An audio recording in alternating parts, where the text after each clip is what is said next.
જય માતાજી મિત્રો, હર હર મહાદેવ. સ્વાગત છે તમારું ગુજરાતી ઇન્વેસ્ટર ચેનલની અંદર. આ વિડીયો ખૂબ જ અગત્યનો આવનારા સપ્તાહ માટે, કે જે આવનારા સપ્તાહની અંદર જે રીતે મંદી આપણને જોવા મળે, કે આપણા માર્કેટની અંદર જે વીતેલા સપ્તાહમાં ઘટાડો એક પછીના એક દિવસે આપણે માર્કેટની અંદર ઘટાડો જોયો, પણ આવનારું સપ્તાહ કેવું રહી શકે એમ છે, કયા કયા પોઈન્ટ છે કે જેની અસર આપણા માર્કેટ ઉપર થઈ શકે એમ છે, કે માર્કેટને અહીંથી ટર્ન લઈ જવા માટે કયા પોઈન્ટ હોઈ શકે. આ તમામ પોઈન્ટને આવરી લઈને આ વિડીયોમાં વાત કરીશું. સૌપ્રથમ વાત કરીએ તો ચાલી રહેલા વોર યુદ્ધને લઈને, કે જે ઓલરેડી રેડ સીનો મામલો ઓલરેડી આપણે પેન્ડિંગ છે, કે જેની ઉપર વીતેલા સપ્તાહના અલગ અલગ ન્યૂઝ તમે જોયા છે.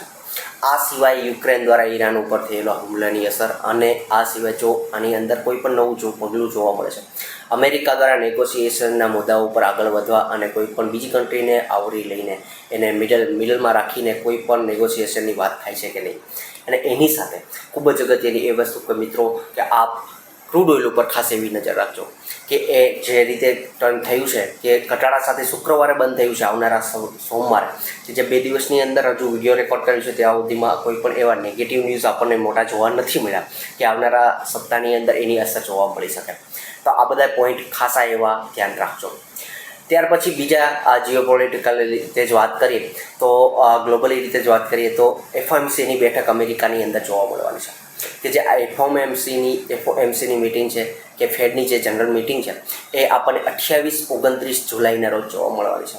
કેવિન વોસ જે સેકન્ડ ટાઈમ આ મિટિંગ એટેન્ડ કરતા હશે, કે જેની ધ્યાન, કે આખા પૂરા બજારનું ધ્યાન ને વર્લ્ડના તમામના બજારનું ધ્યાન એના ઉપર રહેશે, ખાસ કરીને એ પોઈન્ટ ઉપર કે ફરી આ રેટને ન્યુટ્રલ રાખે છે કે રેટ હાઇક કરે છે. કારણ કે ખૂબ જ પરિસ્થિતિ જો ન્યુટ્રલ રાખે છે તો ખરાબ છે, એ ખરાબ હજુ આવનારા સમયની અંદર અમેરિકા માર્કેટની બની શકે. બીજી વસ્તુ, જો રેટ હાઇક કરે છે તો ફરી તેનું માર્કેટ પણ નીચે આવવાની શક્યતા અને આખા વર્લ્ડના તમામ બજારો ઉપર એની અસર જોવા મળી શકે. આ સિવાય 10 યર બોલ્ડ ઈટ, કે અમેરિકાનો જે 10 યર બોલ્ડ ઈટ છે એ સારી ઊંચી સપાટી ઉપર જઈ રહ્યું છે, કે 4.68 ઉપર કામ કરી રહ્યું છે, કે અમેરિકન માર્કેટ માટે ખૂબ જ એવી નેગેટિવિટી ઊભું કરતો આ પોઈન્ટ છે, કે જે 4.75ની આસપાસ જાય છે કે નહીં, કે એ અહીંથી ક્યાં વીકમાં આ સપ્તાહની અંદર જતો જોવા મળે છે. આની ઉપર 10 યર બોન્ડ ઈલ્ડ ઉપર, અમેરિકાના જે 10 યર બોન્ડ ઉપર ખાસ એવી મિત્રો નજર રાખજો. ત્યાર પછીના નેક્સ્ટ પોઈન્ટ ઉપર વાત કરી કે મોનિટરી પોલિસી ઉપર વાત થઈ રહી છે, એ જ ઉપર કે જાપાનની મોનિટરી પોલિસી જોવા મળવાની છે 28 જુલાઈના રોજ જે જોવા મળવાની છે, કે ત્યાં ફરી એક રેટ હાઇક વીતેલા મોનિટરીમાં જોવા મળ્યો તો આ મોનિટરીની અંદર રેટ હાઇક જોવા મળે છે. અને શું આ રેટ હાઇક કર્યા પછી એન ક્રેડિટેડનો મામલો છે એના ઉપર કેવી અસર થતી જોવા મળે છે, ખાસી એવી નજર રાખજો. 28 જુલાઈ નોંધ કરીને રાખજો મિત્રો, કે આ બંને તારીખો, કારણ કે 28 તારીખ અને 29 તારીખના પણ આઉટકમ છે, આ બંને દિવસો આપણા માર્કેટ માટે પણ ખૂબ જ અગત્યના છે. ત્યાર પછીના પોઈન્ટ ઉપર વાત કરીએ તો મિત્રો, ખાસ એવી આપણા માર્કેટ ઉપર આવીએ ભારતીય બજારો ઉપર, કે જે વીતેલા સપ્તાહની અંદર જે આપણે વીતેલા સોમવારની અંદર વાત કરીએ તો 24,200ની આસપાસ આપણું માર્કેટ ત્યાંથી ખુલેલું હતું, 24,200થી નીચેના ભાવથી પોઈન્ટથી હતું. પણ જે 23,767ની આસપાસ જે આપણું માર્કેટ બંધ થયું છે, એવરેજ કહો તો 0.5% ઘટાડા સાથે આપણું માર્કેટ બંધ થયું છે. ખાસી એવી નજર મારીએ તો વેઇટેજ મુજબ એટલા માટે લઈ જાઉં છું, કારણ કે આપણા માર્કેટની અસર કઈ રીતે રહી શકે, એક ટ્રિગર પોઈન્ટ એક નજર મારવા માટે. તો હાલની જે વેઇટેજ પ્રમાણે જોશો તે મોટો પોઈન્ટ, કે વધારે પડતું ભારણ જોવા મળતું હોય તો એ ફાઇનાન્શિયલનું છે. જે રીતના રિઝલ્ટ આપણને HDFC બેંક, કોટક બેંક અને એક્સિસના નબળા જોવા મળ્યા છે, એની અસર બેન્કિંગ ક્ષેત્ર ઉપર અને સાથે આવનારા સમયની અંદર જે બજાજ ફાઇનાન્સ, બજાજ ફિન્સરો જે મોટું વેઇટેજ ધરાવે છે એવી કંપનીઓના જોવા મળવા છે, જે 31 જુલાઈ બજાજ ફાઇનાન્સના જોવા મળવાના છે. તો ખાસી એવી નજર રાખજો, જે આ સપ્તાહથી પછી છે પણ ખાસી એવી નજર રાખજો. પણ સારા એવા પોઈન્ટ કહીએ તો આ ફાઇનાન્સ ક્ષેત્રની જે સારી કંપનીઓએ રિઝલ્ટ રજૂ કર્યા છે, એમાં Shriram finance, ICICI bank, Jio ફાઇનાન્સને પણ આપણે રાખી શકીએ, પણ ઓલરેડી રિલાયન્સ અને જીઓ નબળા ચાલી રહ્યા છે. આ બંને પોઈન્ટ પણ બંને કંપનીઓને, ICICI બેંક અને શ્રીરામ ફાઇનાન્સને ખાસ ઓછીસમાં રાખજો. ત્યાર પછી વાત કરીએ તો ફાર્મા સેક્ટર, આનું પણ વેઇટેજ સારું એવું અત્યારે વધેલું છે. સેક્ટરની અંદર સારી એવી તેજી ઘણા સમયથી જોવા મળી રહી છે, કે એને હિસાબે માર્કેટ આનું વેઇટેજ પણ વધતું એવું જોવા મળ્યું છે. 10 પોઈન્ટની ઉપરનું પણ વેઇટેજ એનું છે. પણ વિતેલા સપ્તાહની અંદર ટ્રમ્પ દ્વારા જે ટેરિફનો મુદ્દો ઉઠાવવામાં આવ્યો છે કે 200%નો ટેરિફ જેનરિક ફાર્મા ઉપર લગાવવામાં આવશે પણ નેક્સ્ટ 2 વર્ષ પછી, પણ અત્યારથી આ સેક્ટરની અંદર એક અનસર્ટિનિટી જોવા મળી છે.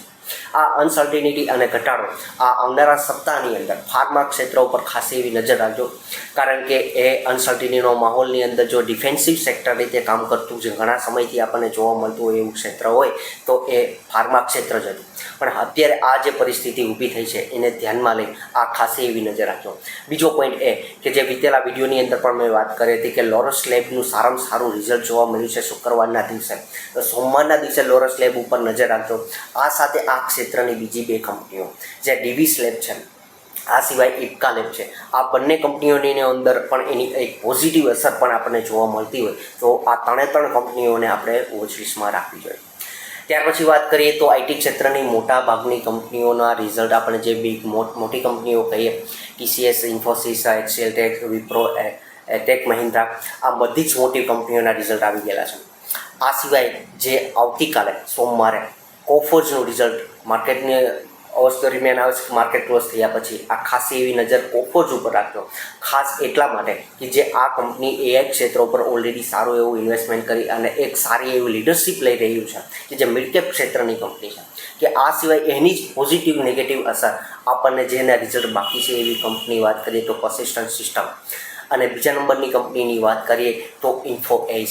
ખાસ એ કંપની ઉપર પણ મિત્રો નજર રાખજો. ઓલરેડી આ કંપની AI ક્ષેત્રમાં પણ સારું એવું ઇન્વેસ્ટમેન્ટ કરેલું છે. એના રિઝલ્ટ રિવ્યૂની અંદર પણ એક સારી એવી 10-12% પોઝિટિવિટીવાળો જમ્પ પણ જોવા મળ્યો હતો. તો આ બંને કંપનીઓ ઉપર ખાસી એવી આઈટી ક્ષેત્રની કંપનીઓ ઉપર નજર રાખજો. જો વેટેજ પ્રમાણે જો રિકવરી આપવા માટે સક્ષમ બનતું હોય અને જો મોનિટરી પોલિસી પણ આના માટે જો પોઝિટિવ રીતે સાબિત થતી હોય તો અહીંથી પણ એક ટર્ન થઈ શકે એવું આ જોવા મળે કે માર્કેટને ઉપર લઈ જવા માટે આઈટી પણ એક જવાબદાર બની શકે છે. ત્યાર પછી વાત કરીએ તો એની પછીનો લાસ્ટ પોઈન્ટની તો ઓટો ક્ષેત્ર ઉપર મિત્રો નજર રાખજો. TVS મોટર્સ સારામાં સારા રિઝલ્ટ રજૂ કરેલા હતા. આવનારા સમયના મારુતિ અને મહિન્દ્રા એન્ડ મહિન્દ્રા આ બંને કંપનીઓ ઉપર વોચ લિસ્ટમાં આપણે રાખી શકાય એમ છે. ત્યાર પછી વાત કરીએ તો 10 નંબર લાસ્ટ પોઈન્ટ ઉપર આવું તો કે રિઝલ્ટ, કે મોસ્ટલી કંપનીઓના રિઝલ્ટ આપણને જોવા મળ્યા છે પણ વિતેલા 2 દિવસની અંદર જે કંપનીઓના રિઝલ્ટ આવેલા છે એના ઉપર થોડી એવી નજર મારીએ તો IDFC ફર્સ્ટ બેંક સારું એવું પોઝિટિવ ગણાવી શકે એવું રિઝલ્ટ છે. હવે શેરના ઉપર અને કોઈ પણ મારા તરફથી ખરીદવા કે વેચવાની ભલામણ નથી, પણ આ એક કંપનીને તમે વોચલિસ્ટમાં રાખજો. ત્યાર પછી સ્મોલ ફાઇનાન્સ બેન્કિંગમાં ઘણી કંપનીઓના સારા રિઝલ્ટ આપેલા છે. વિતેલા વિડીયોની અંદર પણ મેં વાત કરેલી હતી એમ કે AU સ્મોલ ફાઇનાન્સ ઉપર નજર રાખજો. સારું એવું પોઝિટિવ ગણાવી શકે એવું રિઝલ્ટ દેખાઈ રહ્યું છે. હવે સોમવારના બજારની અંદર AU સ્મોલ ફાઇનાન્સ બેંક ઉપર તમે વોચલિસ્ટમાં રાખી શકાય એમ છે.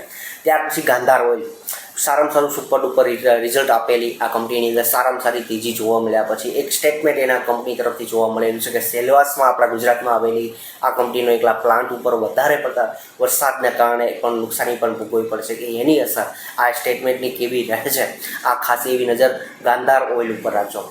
ત્યાર પછી સોમવારે અને મંગળવારે કઈ કંપનીઓના રિઝલ્ટ આવવાના છે આ એક વોચ લિસ્ટ બનાવીને રાખજો કે જેને ઉપર કેવી અસર થઈ છે પોઝિટિવ નેગેટિવ રીતે ધ્યાનમાં એક સ્ટડી પર્પઝ માટે આપણે એટલે વોચ લિસ્ટમાં લઈ રાખજો. તો એ કઈ કંપનીઓ છે એની ઉપર નજર મારીએ તો જે સિલેક્ટેડ સારી એવી કંપનીઓ છે એ જ કંપનીઓની હું વાત કરું છું. દરેક કંપનીઓ ઉપર વાત નથી કરી એનો મિનિંગ એવો નથી કે બીજી કંપનીઓ ખરાબ છે.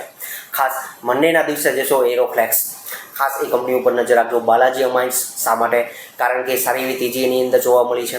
આ તેજી આવ્યા પછી આ કંપની ઉપર નજર એટલા માટે કે અમાઇન્સ ક્ષેત્રની કેવો કેમિકલનો બિઝનેસ રહેલો છે અને કેમિકલ અને ખાસ એનું એ કેમિકલ કે જે બેટરી ક્ષેત્રની અંદર ડિમાન્ડને લીધે આ કંપનીના શેરના ભાવમાં ઉછાળો જોવા મળ્યો છે. તો બાલાજી અમાઇન્સ અલગ કે અમાઇન્સ શા માટે કે બાલાજી અમાઇન્સની સિમિલર બિઝનેસ કરતી આ કંપની છે એટલે એટલા માટે અલગ કે અમાઇન્સ પર નજર રાખજો.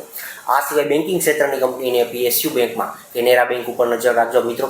આ સિવાય કોલ ઇન્ડિયા બહુ આશા તો નથી એની ઉપર કે કેવા પોઝિટિવ કે નેગેટિવ રિટર્ન ન્યુટ્રલ રહી શકે એવી આશા છે.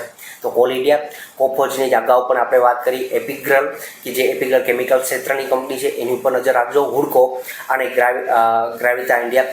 આ સિવાય P&G ગેટગિલ કારણ કે કલ્યાણ જ્વેલર્સ, ટાઇટન, સેન્કો ગોલ્ડ તમામ જ્વેલરીની કંપનીની અંદર સારામાં સારી તેજી જોવા મળી છે. તો આ કંપનીનું રિઝલ્ટ કેવું રહે છે? શેર ઓલ ટાઈમ હાઈથી ઘણો ડાઉન છે. આ એક વોચ લિસ્ટમાં ખાસ એ રાખજો. પીએનજી, ગેટગેલ. ત્યાર પછી સુમિતોમો કેમિકલની તમામ સ્પેશિયાલિસ્ટવાળી કંપનીઓ મિત્રો વોચ લિસ્ટમાં બનાવતા જજો. ખાસ એવી તમને ફાયદો થશે. સુમિતોમો કેમિકલ ઉપર નજર રાખજો. ટાટા પાવર સારો એવો ઘટેલો છે. શેરની અંદર એક કેવી રિઝલ્ટ રહે છે એની અસરની સોમવારના દિવસે જોવા મળશે. ત્યારબાદ લાસ્ટ મંગળવારના દિવસે કઈ કઈ કંપનીઓ રિઝલ્ટ રજૂ કરવાની છે એની પણ આપણે થોડી એવી ચર્ચા કરી દઈએ. તો બિરલાસોફ્ટ ઓલ ટાઈમ હાઈથી ઘણો એવો ડાઉન અને અત્યારે પણ ઘણો એવો ડાઉન છે. HUL FMCGની કંપની, L&T મોટી કંપનીના રિઝલ્ટ છે મંગળવારના દિવસે, ખાસ નજર રાખજો. AI ક્ષેત્રની કંપનીની વાત કરીએ તો થોડી એવી એનવીડિયા સાથે કોલોબરેશન કરેલી એવી કંપની નેટવેબ ટેકનોલોજી. ઓલરેડી E2E આપણે જે અગાઉ પણ વાત કરેલી હતી, આ કંપનીના સારામાં સારા રિઝલ્ટ આવેલા છે. તો હવે પછી નજર તમારી નેટવેબ ટેકનોલોજી ઉપર રહી છે, કારણ કે નેટવેબ ટેકનોલોજીનું રિઝલ્ટ E2Eની જેમ સારામાં સારું તોડફોડ આવે છે. તો શેર ટોપ હાઈથી ઘણો એવો ઘટેલો છે. સારી એવી તેજી પણ મળી શકે. વોચ લિસ્ટમાં રાખજો મિત્રો. ત્યાર પછી પારાદીપ ફોસ્ફેટ અને રેડિકો ખેતાન, સુજલો અને સાથે સારો એવો એ પણ શેર ઘટેલો છે. અને VBL ઓલ ટાઈમ હાઈથી VBL પણ ઘણો એવો નીચો આવેલો છે. ખાસ એવી નજર રાખજો. જે પણ કંપનીઓ ઉપર મારા આ વિડીયોની અંદર વાત થઈ છે, કોઈ પણ કંપનીને ખરીદવા કે વેચવાની મારા તરફથી ભલામણ સમજશો નહીં. વિડીયોના અંત સુધી બન્યા રહેશો. ખૂબ ખૂબ આભાર. વિડીયોથી તમને કંઈ માહિતી મળી છે, જાણવા મળ્યું છે, તમારા મિત્રો સાથે શેર કરજો, ચેનલ સબસ્ક્રાઈબ કરજો અને વિડીયોને લાઈક આપજો. Thank you.